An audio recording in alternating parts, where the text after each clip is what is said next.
This week's Parsha Shelach, we have the devastating report of the Meraglim, the ramifications of which we still feel today, and we mourn of the destruction of the Beis HaMikdash, the result of that report.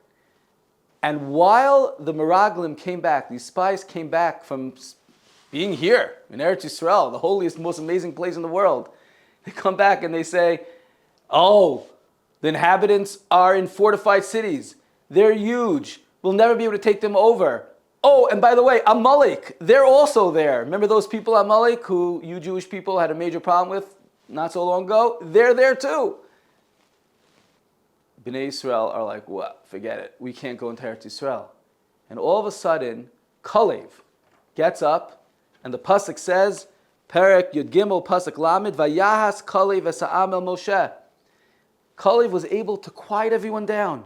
Vayomer, and he said, Alo na'aleh, we're going to go up, v'yarashim, and we could take it over. Ki yachol nuchala, we can do it. We can do it. And because of that, the Torah tells us in Perek Yudalid that Hashem says, Kalev had a ruach acheres. He had a different spirit. He was different than the other spies.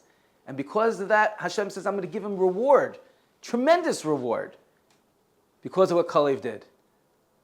But the problem is that if you just read the next pasuk, says in pasuk Lamed Aleph, "V'hanashim asher alu imo amru." Right after Kalev gave this speech, we can do it. It's going to be great. The rest of the spies got up, and what do they say? Lo nuchal alo salam. We can't go up. We can't do it. Ki chazak hu mimenu. They're way too stronger than us. Whatever hope, whatever optimism was infused in Bnei Yisrael through Kalev was completely deflated moments later. So the question is, at the end of the day, the Jewish people were not excited to go. They were negative. They did cry. And because of that, we mourn today. So why was Kalev rewarded later on? Because he just got up there and gave an inspirational speech? It did nothing. It had zero impact. Why was Kalev rewarded? And one could suggest that at the end of the day, when you want to try to impact someone, you want to try to influence someone, you want to try to create change and elevate another human being, all we could do is try. Hishtadlus, we could put in our effort. The success at the end of the day comes from Hashem. You want to try to elevate your children, to bring them to be the most successful people they could be, your students, your neighbors, your community. We want to try to help people, elevate them, bring them to fulfill their potential. All we could do is our hishtadlut. We could go ahead and put in our effort. What comes out of that, that's from Hashem. And Kalev went ahead and he went against the tide. And yes, it had zero impact. But because he put in his effort, he was rewarded greatly. Rav Moshe Feinstein in the Sefer on Chumash, Drash Moshe, says that's not the explanation. It's a true idea, but that's not the pshat over here. Rather, he says something very profound and really gives any parent or teacher or anyone in an influential role, a lot of chizuk, a lot of strength and hopefully inspiration. And he says as follows. He says, Kalev actually did have an impact. He was successful. How do you know? Because the next pasuk goes ahead and says, like we read, that the Meraglim had to come back and say, we can't go there. Ki chazaku mimenu. It's too strong.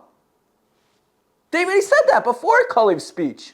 Why did the Meraglim have to come back after Kalev's speech and reiterate that it's too complicated and too difficult to conquer Eretz Yisrael? The answer is because Kalev was successful in turning the direction and the feelings and the emotions of Bnei Yisrael. Yes, the Meraglim at their original speech totally made the Jewish people think they can't make it happen. Kalev got in there, Yachol nuchalo, we could do it. And we, oh, right, we could do it. And the Meraglim to come back and say, no, we can't. For those short moments after Kalev's speech, the Jewish people were ready to go. They were impacted positively. They were excited to go to Eretz Yisrael. We could do it. They felt the strength. They felt the hope. For those moments of success, Kalev was rewarded. And Rav Moshe points out something very fascinating. He says, just like when it comes to saving a person's life, if you could get someone to just live another hour, another 2 hours, you're allowed to violate Shabbos for that. But it's just 2 hours. Doesn't matter. Every moment of success, every moment of growth is worth so much. So if a person can live for just a little bit more, you have to do anything you can to save that person's life. So too, not just in the physical world, but also in the spiritual world.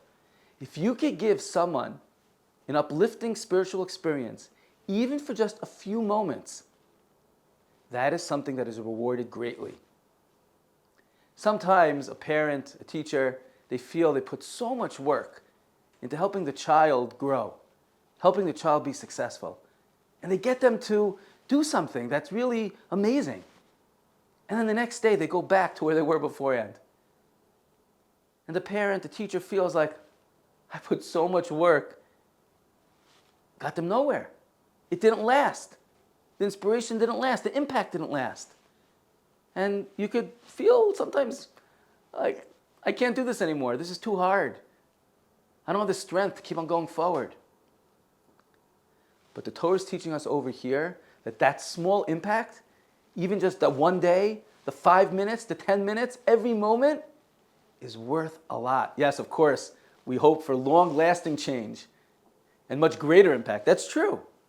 But even helping someone for a short period of time, even helping someone grow and having that experience of realizing their potential, even if it's only for a few moments, is wonderful, is beautiful, and is smiled upon by Hashem. So we should all do our best. We should all put in our effort. We should all realize that at the end of the day, any success comes from Hashem. But we should also celebrate even short-term impact, short-term growth. And the schus of anyone that has the opportunity to influence, be mashpia on other people, to allow them to have that growth is enormous.